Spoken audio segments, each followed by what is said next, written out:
ಮಟನೂ ಗುರ್ತಿಲ್ಲ. ಇದ ನೀವು ಬೆಂಗಳೂರು, ಮೈಸೂರು, ಕೋಲಾರ ಅಲ್ಲೆಲ್ಲ ಹೋದ್ರೆ ನೀವು ಕನಿಷ್ಠ ಪ್ರಮಾಣ 25 ಲೀಟರ್ ಕೆಳಗೆ ಹಿಂಡುವಂತ ಆಕಳ ಯಾರು ಕೂಡ ಒಬ್ರು ಇಟ್ಟಿರಂಗಿಲ್ಲ. ಎಲ್ಲ ರೈತರ ಮನೇಲಿ ಹೋದ್ರು ಕೂಡ ನಮ್ಮಲ್ಲಿ 2 ಲೀಟರ್ 3 ಲೀಟರ್ ಹಿಂಡುವಂತ ಆಕಳ ಎಷ್ಟೋ ಮಂದಿ ರೈತರು ಅವ್ನಿಗೆ ಹಾಲು ಹಾಕಕ್ಕೆ 2 ಲೀಟರ್ ನಾನು ಆಕಳ ಕಟ್ಟಿನ್ರಿ ಅಂತೀರಿ. ಆಕಳ ಕಟ್ಟಿದಂತ ಆಕಳಗಳು ಹೆಂಗದಾವ ಅಂದ್ರೆ 3 ಲೀಟರ್ 4 ಲೀಟರ್ 5 ಲೀಟರ್ ಇಂಥ ಟೈಮಿಗೆ ಹಾಲು ಹಿಂಡುವಂತ ಆಕಳಗಳನ್ನ ತಾವು ಕಟ್ಟಿರಿ. ದಯವಿಟ್ಟು ರೈತ ಬಂಧುಗಳಿಗೆ ನಾವು ವಿನಂತಿ ಮಾಡ್ಕೊಂತೇನೆ, ಇವತ್ತು ನೀವು ಹಾಲಿನ ಉತ್ಪಾದನೆ ಮಾಡ್ಬೇಕಂತಂದ್ರೆ ನೀವು ಅತ್ಯುತ್ತಮವಾದಂತಹ ಗುಣಮಟ್ಟದ ಆಕಳಗಳನ್ನ ಯಾವಾಗ ಕಟ್ಟಂಗಿಲ್ಲ ಅವಾಗಿನ ಮಟ್ಟ ನಮ್ಮ ರೈತರು ಉದ್ಧಾರ ಆಗಂಗಿಲ್ಲ ಅನ್ನುವಂತ ಮಾತನ್ನು ಕೂಡ ಹೇಳಕ್ ಇಷ್ಟಪಡ್ತೇನೆ. ಯಾಕಂದ್ರೆ ನೀವು ದುಡ್ದಂತದ್ದು ಎಷ್ಟು ದುಡಿತೀರಿ ಆ ಶ್ರಮ ಎಷ್ಟಿರ್ತೈತಿ, ಹಾಲಿನ ರೊಕ್ಕ ಬಂದದ್ದು ಕೂಡ ಅದ್ರ ತಿನ್ನೋದಕ್ಕೆ ನಿಮ್ಮ ಖರ್ಚು ಕೂಡ ನಿಮ್ಮ ಹಾಲಿನ ಪಗಾರ ಕೂಡ ಹೊಂಡದಂತ ವ್ಯವಸ್ಥೆ ಒಳಗೆ ನಾವೆಲ್ಲ ಅದೇ ಇವತ್ತು ಸುಮ್ಮನೆ ನಾವು ಆಕಳ ಕಟ್ಟೇವಿ ಇಷ್ಟು ಮಂದಿ ಬಂದೇವು ಅಂತಂದ್ರೆ ಇದ್ರೊಳಗೆ ಕನಿಷ್ಠ ಪ್ರಮಾಣ ಬಹಳ ಕೆಲವು ಮಂದಿ 20 ಲೀಟರ್ ಮ್ಯಾಗ ಹಾಲು ಹಿಂಡುವಂತ ಆಕಳಗಳನ್ನ ಕಟ್ಟಿರ್ಬೋದು. ಆಮೇಲೆ ನಾ KMF ದವರು ಕೂಡ ಹಲವಾರು ಕಡೆ ಟ್ರೈನಿಂಗ್ ಕ್ಯಾಂಪ್ಗಳನ್ನು ಮಾಡಂತ ಹಲವಾರು ಕಡೆ ನಾವು ವಿನಂತಿ ಮಾಡ್ಕೊಂತೀನಿ.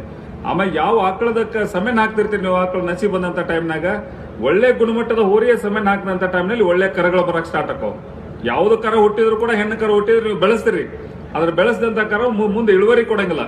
ಒಂದು ಒಳ್ಳೆ ಗುಣಮಟ್ಟದ ಕರವನ್ನು ಬೆಳೆಸುವಂತ ಕೆಲಸ ಕೂಡ ಪ್ರಥಮವಾಗಿ ನಮ್ಮಿಂದ ಆಗ್ಬೇಕು. ಕ್ವಾಲಿಟಿ ಸಮೆನ್ ಅನ್ನು ಕೂಡ ಯೂಸ್ ಮಾಡಿ ನಮ್ಮ ಹಸುಟಿಯವರು ಬರುವಂತ ವೇಳೆಯಲ್ಲಿ ಹೇಳ್ತಿದ್ರು, ನಾವು ಕೂಡ ಈಗ ಸೆಕ್ಸ್ ಸೆಮೆನ್ ಅಂದ್ರೆ ಹೆಣ್ಣು ಕರು ಹುಟ್ಟುವಂತ ಕರಗಳನ್ನ ನಮ್ಮ KMF ದಾಗಿಂದ ಸೆಮೆನ್ ಮಾಡ್ತೀವಿ. ಜೊತೆಗೆ ಇಂಪೋರ್ಟೆಡ್ ಸೆಮೆನ್ಗಳು ಬಹಳ ಒಳ್ಳೊಳ್ಳೆ ಹೋರಿಗಳು, ಒಳ್ಳೆ ಹೋರಿ ಅಂದ್ರೆ ಹೋರಿ ತಾಯಿ ಇಳುವರಿ ಏನಿರ್ತೈತಲ್ಲ ಅದು ಬಹಳ 100 ಲೀಟರ್ ಮಟನೂ ಇದ್ದಂತ ಆಕಳುಗಳ ತಳಿಗಳಿರ್ತಾವ. ಅಂದ್ರೆ ಹೋರಿ ತಾಯಿ ಇಳುವರಿ ಒಂದು ದಿನಕ್ಕೆ 100 ಲೀಟರ್ಕ್ಕೂ ಮಿಕ್ಕಿ ಹಾಲು ಇರ್ತೈತಿ. ಅಂತ ಹೋರಿಗಳನ್ನ ಅದರದ ಹೊಟ್ಟೆಲಿ ಹುಟ್ಟಿದಂತ ಹೋರಿ ಆ ಸಮೆನ್ನಿಂದ ನಮ್ಮ ಕರಗಳನ್ನ ಹುಟ್ಟಿಸಿದ್ರೆ ನಮ್ಮಲ್ಲಿ ಕನಿಷ್ಠ ಪ್ರಮಾಣ 35ರಿಂದ 40 ಲೀಟರ್ ಹಾಲನ್ನ ಸಹಜವಾಗಿ ನಮ್ಮಲ್ಲಿ ಕೂಡ ಬರ್ತಾವ.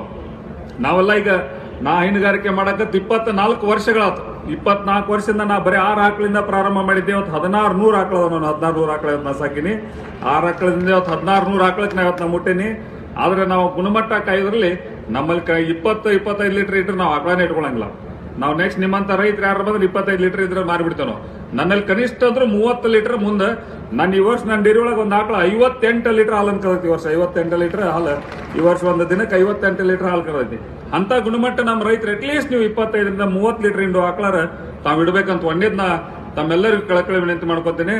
ಜೊತೆಗೆ ನಮ್ಮ KMF ಅಧ್ಯಕ್ಷರು ನಾವು ವಿನಂತಿ ಮಾಡ್ಕೊಳ್ಳೋದು, ಇವತ್ತು ನಮ್ಮಲ್ಲಿ 26 ರೂಪಾಯಿ ಚಿಲ್ಲರ ಹಾಲು ಇವತ್ತು ಮಾನ್ಯ ಸಿದ್ದರಾಮಯ್ಯ ಅವರು ಬಂದ ನಂತರ, ಹಿಂದಿನ ಸರ್ಕಾರ ಇದ್ದಾಗ 2 ರೂಪಾಯಿ ಮಾಡಿದ್ರೆ ಪ್ರೋತ್ಸಾಹನ, ಮಾನ್ಯ ಸಿದ್ದರಾಮಯ್ಯ ಅವರು ಇವತ್ತು ಅದನ್ನ 5 ರೂಪಾಯಿ ಮಟ್ಟ ಇರ್ಸ್ಯಾರ. ಮತ್ತೆ ಅವರು 2 ರೂಪಾಯಿ ಇರ್ಸಿದ್ರೆ ಮಾನ್ಯ ಮತ್ತೆ 1 ರೂಪಾಯಿ ಇರ್ಸ್ಯಾರ. ಇವತ್ತು ಬರಗಾಲ ಐತೆ ಅನ್ನುವಂತ ವ್ಯವಸ್ಥೆಗೆ ನಿಜವಾಗಿಯೂ ನಮ್ಮ ರೈತರ ಪರವಾಗಿ ತಮ್ಮ ಅಭಿನಂದನೆ ಸಲ್ಲಿಸ್ತೇನೆ ಸರ್.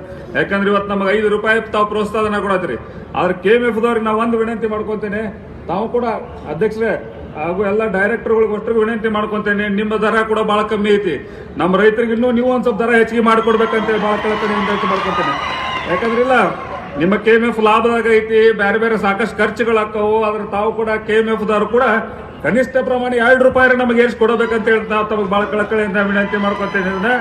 ಯಾಕಂದ್ರೆ 30 ರೂಪಾಯಿ ಒಳಗಿದ್ರೆ, ಯಾಕಂದ್ರೆ ಬಹಳ ಮಂದಿ ನೀವು ಡೈರೆಕ್ಟರ್ ಎಷ್ಟು ಮಂದಿ ಆಕಳ ಸಾಕಿರೋ ಗೊತ್ತಿಲ್ಲ. ನಾವು ಆಕಳ ಸಾಕಿದವ್ರು ನೋವನ್ನ ತಮ್ಮ ಮುಂದೆ ಹೇಳಕ್ ಇಷ್ಟಪಡ್ತೀನಿ. ನಮಗೆ 30 ರೂಪಾಯಿ ಕೆಳಗೆ ಹಾಲಿನ ರೇಟ್ ಬಂದ್ರೆ ವರ್ಕೌಟ್ ಆಗಂಗಿಲ್ಲ. ಯಾಕಂದ್ರೆ ನಾನು ಕೂಡ KMF ಕೊಡ್ತಿದ್ದೆ. ನಾ 6 ರೂಪಾಯಿ ಹಾಲಿನ ರೇಟ್ ಇದ್ದಾಗಿಂದ ಕೊಟ್ಟೆ ನಿಮ್ಗೆ. 6 ರೂಪಾಯಿ ಇತ್ತು. ನಾ ಪ್ರಥಮವಾಗಿ ಡೈರಿ ಚಾಲು ಮಾಡಿದಾಗ 6 ರೂಪಾಯಿ ರೇಟ್ನಾಗ ಹಾಲು ಕೊಡ್ತಿದ್ದೆ KMF-ನ. ಅದನ್ನ 5-6 ವರ್ಷ 7.5 ರೂಪಾಯಿ ಮಟ್ಟ ಕೊಟ್ಟೆನ. 7 ರೂಪಾಯಿ ನಂತರ ಆಮೇಲೆ ನಾ ಸ್ವಂತ ಮಾರ್ಕೆಟಿಂಗ್ ಮಾಡಕ್ ನಾ ಪ್ರಾರಂಭ ಮಾಡಿದೆ. 6 ರೂಪಾಯಿಂದ ಹಾಲು ಕೊಡಕ್ ಪ್ರಯತ್ನ ಮಾಡ್ತಿದ್ದೆ. ಆದ್ರೆ ಅವತ್ತಿನ ಪರಿಸ್ಥಿತಿಯಲ್ಲಿ ತಮಗೆ ನಾವು ಯಾಕೆ ವಿನಂತಿ ಮಾಡ್ಕೊಳಕತ್ತಂದ್ರೆ, ನಾವು ಇವತ್ತು ನಾ ಸಸ್ಟೈನ್ ಆಗ್ಬೇಕಾದ್ರೆ ಇವತ್ತು ನಾ ಹೊರಗೆ ಮಾರ್ಕೆಟ್ ಮಾಡಿ ಏನೇನೋ ಫೈಟ್ ಮಾಡಿ ನಾವು ಇವತ್ತು 40 ರೂಪಾಯಿ ಲೀಟರ್ ಹಾಲನ್ನ ಮಾರ್ತೀನಿ. ಆದ್ರೆ ಇವತ್ತು ಪರಿಸ್ಥಿತಿ ನಾವು ಸಸ್ಟೈನ್ ಆಗ್ಯವ್ ನಾವು. ಆದ್ರೆ ಇವತ್ತು ಉಳಿದಂತ ರೈತರು ಕೂಡ ಉಳಿದ ಕಷ್ಟ ಐತಿ. ಆಮ್ಯಾಗ ಮಾನ್ಯ ಮುಖ್ಯಮಂತ್ರಿಗಳಿಗೊಂದು ನಾನು ವಿನಂತಿ, ಬಹಳ ಕಳಕಳಿ ವಿನಂತಿ ಅಂತಂದ್ರೆ, ನಮ್ಮ ಹೈನುಗಾರಿಕೆ ಮಾಡೋರು 5-10 ಆಕಳ ಐತಂತ ಡೈರಿ ಫಾರ್ಮರ್ಸ್ ಅದಾರ. ಅವ್ರಿಗೆ ನಮ್ಮ ಬರಗಾಲ ಟೈಮ್ನಲ್ಲಿ ಏನು ಮೇವಿನ ಅನುಕೂಲತೆ ಮಾಡಿಕೊಡಾಗತ್ತರ ಆ ರೈತರಿಗೆ ಕೂಡ ಮಾಡಿಕೊಡ್ಬೇಕಂತೇಳಿ ಅವ್ರಿಗೆ ನಾವು ವಿನಂತಿ ಮಾಡ್ಕೊಂತೇನೆ. ಯಾಕಂದ್ರೆ ಇವತ್ತು ನಾವು ಗ್ರಾಮೀಣ ಪ್ರದೇಶದಲ್ಲಿ ನಾವು ಒಂದು ಪಾಯಿಂಟ್ ಅಲ್ಲಿ ಇಟ್ಟೇವಿ.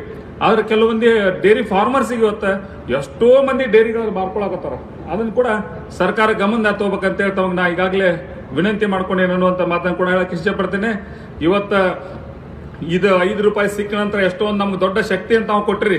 ಆದ್ರೂ ಕೂಡ ನಾವು ರೈತರಿಗೆ ಕೂಡ ವಿನಂತಿ ಮಾಡ್ಕೊಳ್ಳೋದು ಇಷ್ಟ, ತಾವೆಲ್ಲ ಕ್ವಾಲಿಟಿ ತಮ್ಮ ಕ್ವಾಲಿಟಿ ಇಂಪ್ರೂವ್ ಮಾಡಿ ಈಗಾಗಲೇ ಹಲವಾರು ಮಂದಿ ಸಾಕಷ್ಟು ವಿಚಾರಗಳನ್ನು ವ್ಯಕ್ತಪಡಿಸ್ಯಾರ. ನಾವು ಒಳ್ಳೆ ಯಾವುದನ್ನು ರಿಪೀಟ್ ಮಾಡಂಗಿಲ್ಲ. ಮಾನ್ಯ ಮುಖ್ಯಮಂತ್ರಿಗಳು ಕೂಡ ಇಷ್ಟೊತ್ತನ ಕುಂತಿದ್ದು ಕೂಡ ಬಹಳ ತನ ಕುಂತಾರ. ನಮಗೆ ಇವತ್ತು ಆ ಘಟಕ ಕೂಡ ನಾವು ಕೂಡ ಈ ಭಾಗದ ಒಬ್ಬ ಶಾಸಕನಾಗಿ ಸಚಿವನಾಗಿ ತಮಗೆ ನಾವು ವಿನಂತಿ ಮಾಡ್ಕೊಳ್ಳೋದು, ಈ ಭಾಗಕ್ಕೆ ಉತ್ತರ ಕರ್ನಾಟಕಕ್ಕೆ ಒಂದು ದೊಡ್ಡ ಅನುಕೂಲ ಆಗತ್ತ. ತಮಗೆ ಇದನ್ನ ಘೋಷಣೆ ಮಾಡ್ರಿ ಅಂತೇಳಿ ಕೂಡ ನಾ ಕೂಡ ತಮ್ಮನ್ನ ವಿನಂತಿ ಮಾಡ್ಕೊಂತೇನೆ. ಬಸವರಾಜ ಬೊಮ್ಮಾಯಿ ಅವರು ಮಾತಾಡುವಂತ ಹೇಳಿ ತುಸೋದಿಂದಲೇ ನಮ್ಮ ಕಳಸಾ ಬಂಡೂರಿ ಬರ್ತೈತಿ ಅನ್ನುವಂತ ಕಳಸಾ ಬಂಡೂರಿದಾಗ್ಲಿ ನಮ್ಮ ಆದಾಯ ಇಶ್ಯೂ ಕ್ಲೋಸ್ ಆಕೈತೆ ಅನ್ನುವಂತ ಹೇಳಿದ್ರೆ, ಯಾಕಂದ್ರೆ ಅವ್ರಿಗೂ ಗುರ್ತೈತಿ ಯಾಕೆ ಕ್ಲೋಸ್ ಆಕೈತೆ ಅನ್ನೋದು. ಮುಖ್ಯಮಂತ್ರಿಗಳು ಗುರ್ತೈತೆ ಅಂದ್ರೆ ನಿಮ್ಗೆ, ಯಾಕಂದ್ರೆ ಮಾನ್ಯ ಅಂದ್ರೆ ಹಿಂದೂ ಪ್ರಧಾನಮಂತ್ರಿಗಳು ರಗಡ ಮಂದಿ ಮುಗಿಸ್ಯಾರ.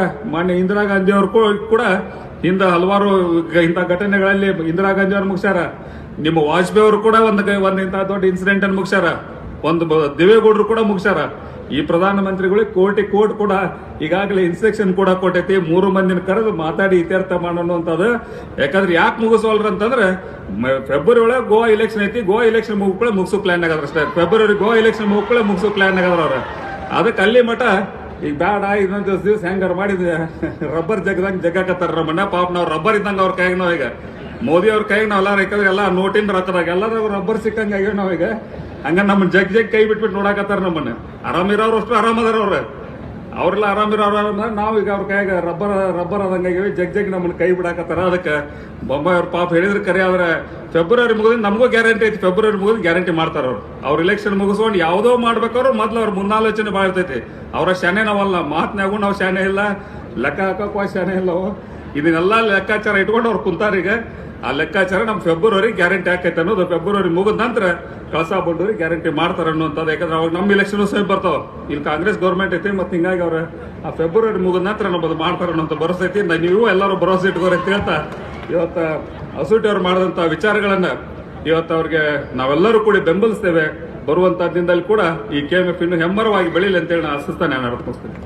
ಜಿಲ್ಲಾ ಉಸ್ತುವಾರಿ ಸಚಿವರಿಗೆ ಕೃತಜ್ಞತೆಗಳನ್ನ ಹೇಳ್ತಾ ಇನ್ನು ಈ ಸಮಾರಂಭದಲ್ಲಿ ಸನ್ಮಾನ್ಯ ಮುಖ್ಯಮಂತ್ರಿಗಳು ನಮ್ಮನ್ನು ಉದ್ದೇಶಿಸಿ ಮಾತನಾಡಲಿದ್ದಾರೆ.